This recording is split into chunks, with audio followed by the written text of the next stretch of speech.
On this day, once a year, we stop everything else and give our full attention to the most marginalized, abused, and oppressed group on this planet, animals.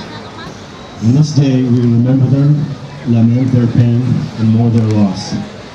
We give them a voice through ours, and reach out on their behalf to anyone who has a heart to listen. If animals could talk, their chorus of cries would drown out every other sound in this world. If you only listen, you can hear it right now. Coming from every farm, slaughterhouse, meat market, testing lab, breeding factory, fishing pond, hunting ground, circus, zoo, religious temple, pet store, city shelter, restaurant, and dinner table in every home, on every street. Some of them are the brothers and sisters, mothers and fathers, sons and daughters of the motionless bodies cradled in our hands before you. These individual beings who had a soul, a unique character, and a will to live are just like us. They come in all shapes, colors, and sizes.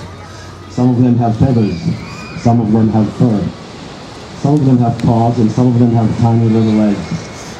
But they all share the very same thing we have in common too.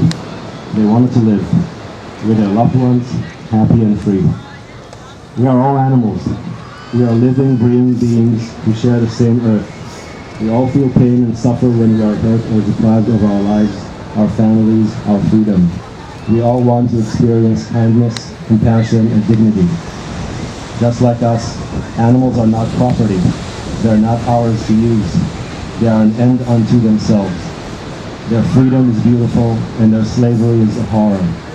The bedrock principle of animal rights is that all living beings have a right to live their lives, free from exploitation, victimization, and cruelty. This is a right that every being has. But how do we acknowledge this right when it comes to non-human animals? Let us see. Every 30 minutes, 6 million animals are killed in slaughterhouses around the world. In the United States alone, 10 billion land animals and 20 billion sea animals are killed for food every year. An additional 10 million die in laboratories, and 3 million are killed for their skin and fur.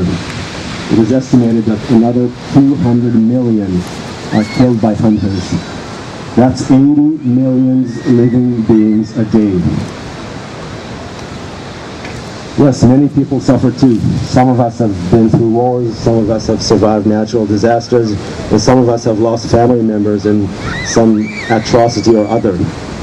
I am one of those.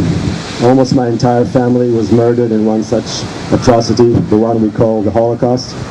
But I can tell you with all the pain in my heart and in the heart of my grandparents who never saw their mother, father, and siblings again, that none of these can compare to what we, the human race, subject all other species on this planet to. Not the gas chambers in Auschwitz, not all the world wars combined, not the genocides in Africa and other places. The sheer magnitude, the well-oiled systems we have devised, the unimaginable cruelty with which we raise, kill, and use every part of these billions of living beings just so that you and me could please our taste buds with a fleeting pleasure, or look fashionable in some jacket or shoes, or wash our hair with the next brand name shampoo.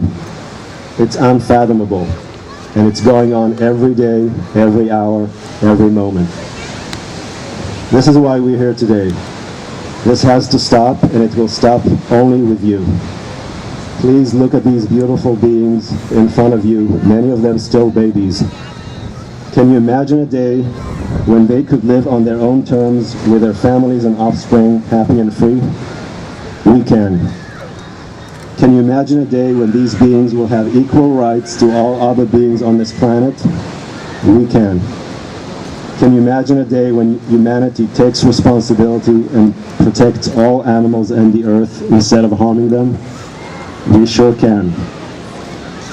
Please join us.